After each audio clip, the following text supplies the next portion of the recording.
You're about to listen to my interview with Jenna Switzer, who is a holistic sex coach and yoga teacher trainer. The interview was filmed in one sitting, but I've broken it up into 2 separate episodes. So if you haven't caught the first one, then go back and listen to the episode before this. And this is the rest of it in part 2. Enjoy.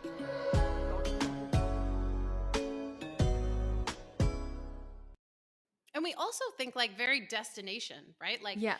am I close? If I move like this, do I get closer? Is he close? Should I be moving more? Do I need to move less? Like we're kind of thinking about the destination. And, you know, a really great practice, it's in the Come As You Are book, is like take orgasms off the table. Just decide that you and your partner are not going to orgasm today. And then what does that experience look like, right? Wow. If you stop and you just like focus on your breath, what does that feel like? And it's so intimate when you just sit with your partner and you synchronize your breath with theirs, right? Like that feels so connected. Mm-hmm. And if you're in a heated moment and you're focusing on their orgasm or your orgasm or whatever, then you really lose those like really powerful, intimate moments that really deepen your connection. Yeah. Mm-hmm. Oh, wow. That sounds really beautiful. Yes, it is. And so through all of these practices, you've spoken about how it's shifted and changed your pleasure. Have you seen the same impact in people that you've worked with as well? Totally. One of the things when I first started, I wanted my coaching packages to be 6 months because I was like, it's going to take at least 6 months. There's no way people can, transform. Like it took me years, right? Like, so it's going to take people a long time. But what's really blown my mind is how little time it actually takes to really transform. And I think it took me years because I was very like painstakingly putting it together and trial and error. And I don't have the answers for everyone. That's definitely, I cannot claim that. And I do know that, like we're saying, these holistic practices. So yoga's been around for forever, like the concepts around, sitting and meditation and mindfulness and movement and embodying our practice, like those concepts have been around for like thousands of years. And so the idea that those are going to improve they improve everything in our life. Everything, we know that. And so it's like to the exclusion of sex, like, of course not. Absolutely. It sounds so obvious. Sex. I know, that's the thing. That's what like blows my mind so much. And then once you start these practices and like, so the communication thing, some people struggle so much with communication, especially in the bedroom, that even like making moaning sounds is too much for them. Like that's a lot to just communicate via moaning. So for clients that I've worked with like that, we start with like humming. So I have this little playlist of humming songs that I get them to like pick 1 or 2 songs and just hum your way through and just keep humming. And so then when you're in the bedroom, like bring back that humming, like just hum when it feels good. And then that gives them that, like now they're creating sound. Now they can actually hear themselves expressing pleasure, which sometimes turns them on even more. So it's like, it's really amazing how these like simple tools transform in very, very little time, considering it takes us like 20, 30 years of like bad habits to get to a point where we're like, I'm going to hire a coach. I'm going to change things. And then like, it takes 3 months, 6 months max to like make these changes. Like my programs now are 3 months because the majority of people, like the things that they're struggling with, if they really dedicate themselves to it, it's 3 months and it's just completely changed. Well, and that's the consistency, right? It is. Yeah. And then like really thinking about it and being more conscious, right? Being more present. Yeah, that's incredible. Being able to undo, I suppose it's not really undo, it's just learning new practices, learning new tools, and then being able to implement and try them. Totally. And if you think about like that analogy of the like treehouse, it's like, which of these boards are rotten, right? Because not all of them are, right? There are some things that you learned that are probably pretty useful. And so you're just taking out the ones that aren't going to hold weight and you're putting in new ones, like, so it's not always a completely like taking everything out and putting all new boards. It's like for some of us, it's just like adjusting. It's just like assessing, is this one safe? Yes. Okay. Is this one safe? No. Okay. What do I need to bring in instead? Yeah. I'm even thinking when you were saying about clients who might feel a bit apprehensive about being vocal during sex and moaning. I wonder how much of an impact having negative sexual experiences with previous partners has on causing, I guess, like blockages or something Mm-hmm. in you, you know, because if you've been with a partner and they've expressed something in some way, and as you said, we have a tendency to take that personally, you Yeah. almost like then don't want to go on to the next partner Mm-hmm. and apply any of that, or you kind of Yeah. become much more reserved. Have you found that with people you've worked with as well? Yeah. And we almost accept someone else's truth as more valid than our own. Mm-hmm. So if there's something about ourselves we liked, but then someone told us they didn't like it, then we're like, oh, they must be right and I must be wrong. Like the Yeah. way that I like, I actually like that I'm vocal in bed. And then someone's like, wow, you're so obnoxious in the bedroom. Like, why are you so loud? Like, I definitely had one partner tell me that he's like, you're just like a porn movie. He's like, it's not hot when you're Oh, faking wow. it all the time. And I was like, I wasn't faking, but now that you've made me self-conscious, I feel like maybe I should be, and like it's those things where we take on someone else's truth as our own, right? Mm-hmm. Where in reality it's like I like, if I'm in a situation, I like to be able to be vocally Vocal. expressive. Yeah. And I really hope my partner appreciates that about me. And if that's not something he appreciates, then we can have a conversation. But telling me Yeah. that, like speaking down to me or trying to like shame me for the way I express myself is not beneficial to anybody at all. Yeah, So, it's this criticism. I think and when we're mhm, talking about communication in the bedroom, because it is something very personal and delicate, and as you said, we generally all want to please our partners and we want, mhm, I think we're often thinking more for our partner than we are for our own pleasure. So we're really thinking about someone yes, else's pleasure. And giving feedback in a kind and constructive way is so yeah, important. I know for me, I've always had quite a high sex drive. And as you said, there's this typical picture of like men want sex all the time, women don't. There's the stereotype of, oh, he wants to instigate sex and she's like, no, I've got a headache and blah, blah, blah. yeah, And I was yeah, like, yeah. that was never the case for me. I've never had that Oh. problem. And I had a partner tell me that it was like a turn off and really aggressive when I initiated sex because for him, like a guy should be doing it. And so I found myself just becoming smaller and smaller to the point where through the course of the relationship, I pretty much just stopped initiating sex.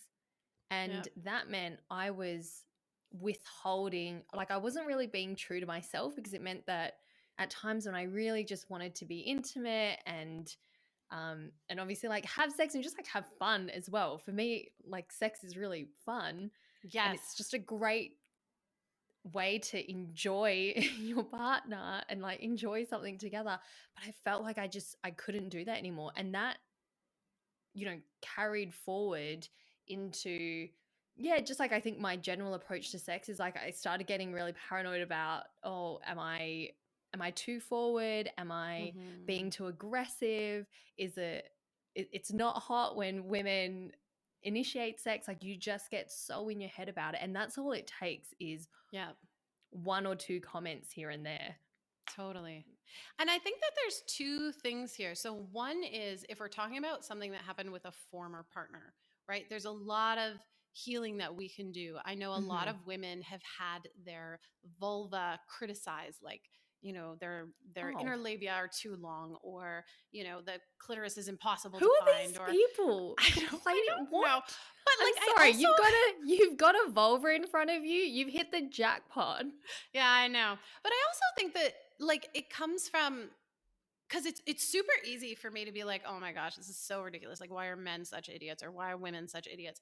But in reality, it's because of all the shame we have, right? So someone making a comment about, the labia are too long, it's coming from their own embarrassment of like, they've never seen this before. They thought it looked like this. Now it looks like this. They don't really know what to do. They don't know.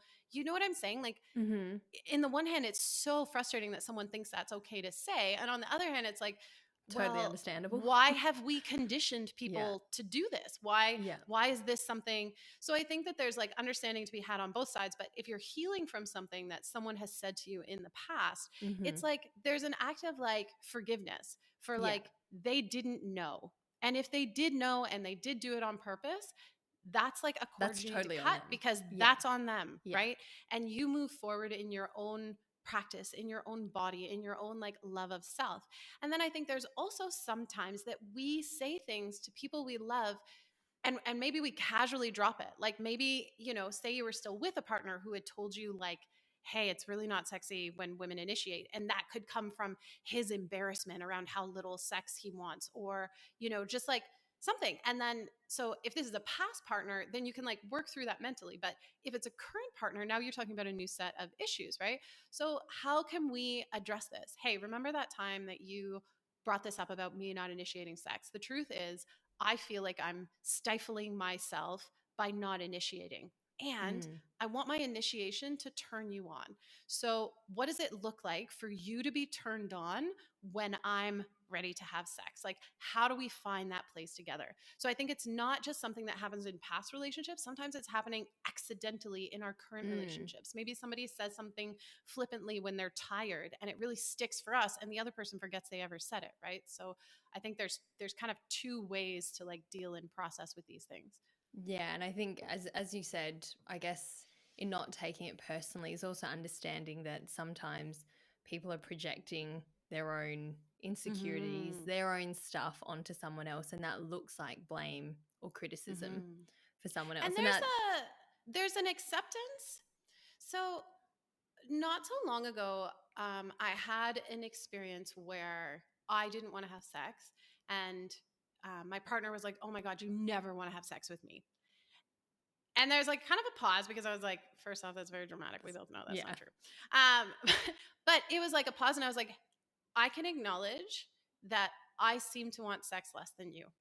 And that's probably really frustrating for you. And by saying that, I completely diffused the situation, and we were able to have a very, very productive talk. Right. Now, if I had have said to him, like, okay, you're an idiot. Like, we just had sex yesterday. Clearly, I don't never want sex, you know? So because that would have just escalated. So instead being like, hey, I can see where this is coming from. I want to validate your feelings that this is frustrating for you. So how can we move forward in a way that you don't feel frustrated and I feel like my boundaries are being respected, right? So I think that it's really important that you don't take it personally. You realize that this is coming from them and their place of hurt, and we all want to love and support our partner in their like processing of pain. So it's like, how can I acknowledge, you know, really see that that's where you're at, and also allow us to move forward rather than just like hitting each other back and forth with like insults or hurtful things. Yeah, because I think the ego takes a bit of a hit, and then there's a desire then to shame the other person or bring something else up that's not even relevant to the conversation. And that really just comes back down to clear and healthy communication. Ta-da! Which is the magic of it all, isn't it? It's the thing that, like, I don't know if other people have this, but like, I get so annoyed when the answers are so effing simple. Like, I want it to be complex. I want to have to go for a yoni steam, you know, 3 times a month, plus have to use like my jade egg every other day, plus do like a yoni gazing practice twice a year on the equinox. You know, like, I want it to be complex because it feels like if it was like complex, then it would be like real. But like, it would justify why it's so hard. Yes. But the fact that it's just like breathing and communication, you're just like, is this a joke? Like, are you kidding me? Like, this is the foundation? Like, oh, that's so annoying. Like, but it's skills that we aren't taught. We're taught everything else in school. We're told about the complicated things, but that's exactly it. We miss out on the most basic things. How to breathe properly. Like, don't hold your breath during sex. Yes. And then communicate. Like, how do I communicate though? How do I express myself in a clear way that is productive and healthy? We aren't taught these things. I'm interested because what you were saying earlier about, I suppose, like criticisms of bodies and stuff. And something that came to mind for me was wondering the impact of porn in everyday relationships and whether that Mm-hmm. has shaped, I suppose, the way that we imagine sex to be or the way that we imagine bodies to be. Have you found, like, what are your thoughts on this? Yeah, I think it has a impact both on men and women, both in what we expect from our partner and what our partner expects from us, or what we project onto ourselves. So Mm-hmm. definitely, I remember a while ago, a bachelorette group hired me for like a workshop during the bachelorette weekend, and so I was Okay. like giving a talk about squirting, and the girls could not believe that like squirting isn't necessarily what it's like in porn. Like they thought all porn squirting was real. And I was like, well, no, like that's an excessive amount of liquid. Like I'm not saying that women can't squirt a lot, but I'm saying that probably not. And I thought it was fairly common knowledge that it's they use water, right? And then a woman can engage the muscles and force the water out again. So I thought that was common knowledge, and they were just like, "Are you kidding me? Like I thought that was real." I was like, "Okay, so your idea about squirting is what you saw in porn, and I can tell you right now, the majority of squirting porn is not anatomically accurate. Like those are not the things that, generally speaking, are going to help women squirt." So it was like a really interesting thing to hear, like a group of women say, like, Mm. "Oh, this is what I've always thought because of porn," because I I had until that point associated porn being like a man problem, that men Mm-hmm. watch it and have unrealistic expectations. But the fact is, we have also unrealistic expectations about like size or the experience that we're going to have in penetration, or how we should be reacting in penetration, or what kind of things we should like to have. Like I don't know if you've ever done a yoga photo shoot. This is a weird parallel, but I'm going to draw it anyway. If you do a yoga photo shoot, sometimes you're actually out of alignment when you do the pose, because when Yes. they're taking Yep. the photo, it looks in the photo like it's in alignment. So it doesn't Yeah. matter what's happening in real life. What matters is what shows up in Is the photo, the way right? that it looks. Yeah. Yes. For the photo. So Mm-hmm. it's the same thing in porn, right? Like this isn't about the pleasure of the people having the In it. experience. It's about Right. the pleasure of the person watching. So what they are doing is for you to get sexual arousal, not for them. And so if you think about it that way, it's like, oh, okay, well then that explains why they're doing that position, because that position has never given me any kind of pleasurable sensation, right? um, and I heard this interesting podcast. I think the podcast is Modern Wisdom, and I cannot remember who he was interviewing, but she described porn as a vector. Mm-hmm. So anytime you interact with porn, you move from where you are to another place. Right. And so if you interact with porn often, then you take your headspace into a different place over and over and over and over again. So you end up on a trajectory moving consistently in a direction that maybe you don't even recognize you're moving towards, right? Unrealistic expectations, Mm. arousal that's only happening from like really intense visuals, like all of these kinds of things, right? And I think that the easiest way to deal with it, I'll say easiest air quotes, is to not engage, right? Because if you're not engaging with that vector, you're not moving in the direction without Yeah. your awareness. Short of that, understanding that it's a vector, right? So when you watch porn, you do not stop watching porn at the same place as where you started. You have taken your Wow. head, you have conditioned neural pathways in a certain way. Mm-hmm. And so if you understand that, then you're able to kind of take a step back and be a bit more mindful about consumption. Again, I'll say quote unquote easiest way is to just cut it out altogether, because then Yeah. you're not creating these neural pathways that have like scientifically shown not to be helpful at all. And if that's not something, you don't want to cut it completely out of your life. You like watching porn with your partner, you like porn for whatever reason. There's lots of ethical porn, there's female mode porn, like there's all kinds of different porn, and you decide you are going to engage, just be mindful that you are conditioning yourself in some way, and be intentional about the way that you are conditioning yourself. Yeah, right. Oh, I think what you just explained is what I have intuitively felt about porn, because I've never engaged with porn, and my ex almost made me feel like quite ashamed about it, because he was like, every guy watches porn, and I'm like, well, that's not true, because I've had exes who haven't. And I was like, and I don't. And he's like, well, what's your problem with it? And I couldn't. And I remember being like, I have these feelings about it. Intuitively, I was like, I just don't think that it's a path that I want to go down. And so I don't want to engage with it. And I don't feel that it's right for me. But I felt quite ashamed of it almost, because I do know that most people have engaged with porn at some point in some way. And a lot of people do watch it regularly.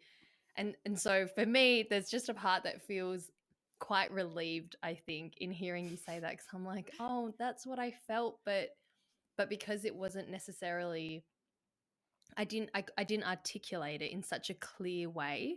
And it was just something, I accept there are things that I know because I've received information externally, or there's just stuff that I feel I know because intuitively in my gut, it's like, this is right. So Right. thank you for that. I mean, that's a whole nother topic, but the like intuition that we have, I think is a key part of like creating polarity for sexual pleasure. And another exercise that I do quite often is to encourage people to write down all the times their intuition was correct, right? And it's like, I Love had that. this intuition, I couldn't prove it, and now I'm seeing that it was accurate. And I think that that's really important. And the thing about it is, you can't outsource your intuition. Yeah. Your intuition is inside of you. Men, women, we all have it, and and the habit of listening to your intuition takes practice. So, if I talk to someone right now and I say like, hey, what does your intuition tell you about porn? And we'll just use a stereotypical man. He's like, actually, my intuition tells me that it's fine. I'm like, okay. And then we have the practice of listening to their intuition. A couple of weeks go by and I say like, hey, how does your intuition feel about porn? It's like, well, actually, I feel like I'm consuming too much. Okay, awesome. How can we fix that? So I really feel that this intuitive voice inside of us knows. Yeah. And the practice of listening is really going to support our best life, but definitely our best experiences of pleasure. Yeah, I love that. Which is something I think for many of us, we spend a lot of time ignoring, whether that's because we doubt ourselves or because other people have questioned it. And so we just end up in a position of not trusting it, not listening at all. Absolutely. Oh, great advice. So for people wanting to explore and understand pleasure more, whether within a relationship or if they're not in a relationship on their own, what do you recommend? So definitely the first thing I recommend is this pleasure list of like simple pleasures in your day-to-day life. And I'm talking like, that first cup of coffee you have, like when you smell it brewing, that's pleasure. It's the sensation when What a there's great like a picture. breeze. I don't drink coffee, but I love that smell. Yeah, I get that fully. Totally. Yeah. So it's those little moments. It doesn't have to be anything big and dramatic. It's creating that mindfulness around pleasure, which starts to condition you to be more sensitive to what feels good. Right. I think that Yeah. that's really, really important. And an easy way to drop into the moment, be more present with sensations is by breathing, by taking a few moments of mindfulness breathing, 3 minutes, like just give yourself something to focus on your inhale, focus on your exhale. Some people really find repeating the word inhale as the breath goes in and repeating the word exhale as the breath goes out helps, because we're so used to thinking about something that just thinking about your breath isn't enough. So sometimes repeating those words, sometimes like kind of trying to trace the sensation as you breathe in through your nose. How deep can you feel that breath? Yeah. And then as you breathe out, where does that breath out start? So there's lots of different tips and tricks on how to be more mindful in the breath, but I think that that's like really the foundation. And the other thing is, I mean, if we're good, I'll give three. So the first one I would say is like this practice of pleasure, being mindful. Secondly, it would be like focusing on your breath. And then the third thing would be start to notice your communication habits. with your friends, with your family, with your partner, and start to be aware of places that you are compromising your truth, that you're not being fully honest. And how can you be more authentic in a way that's aligned for you? So, not just authentic as in like, hey, I think that dress looks stupid on you, but like, hey, I have some thoughts. I noticed that you've been wearing this. I don't think it's the most flattering outfit, but I do really love when you know what I'm saying? Like just Yeah. putting in a way that's loving and supportive rather than aggressive. I love that 3 tools that ultimately lead to a healthier, more improved life in the bedroom has nothing to do with the physical act of sex itself. Isn't that just incredible? Yeah. Yeah, I know. It's really about taking it outside of the bedroom. All the time that we spend outside is what ultimately improves what happens inside. Totally. Yeah. Amazing. Oh, I love your work, Jenna. So if Thank people you. want to get in touch with you, how can they do that? Through my website, jennaswitzer.com, through Instagram, it's Jenna_Switzer. I think those are probably the best ways to reach out. Yeah. And then you offer coaching packages, as you said. What Yeah. can So people expect from something like that? Yeah, the one-on-one coaching packages usually run 3 months. It's bi-weekly calls. And then on the in-between weeks, we do audio check-ins. There are at-home practices for you.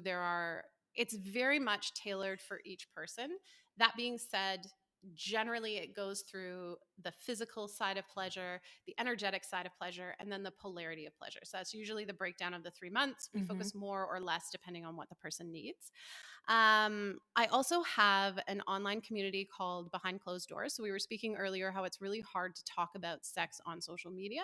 So this is kind of my answer to that, is that I have an online platform, I have an online community where I can really talk about the details of sex and not feel that I have to like use code words, right? I can actually say what I'm trying to say.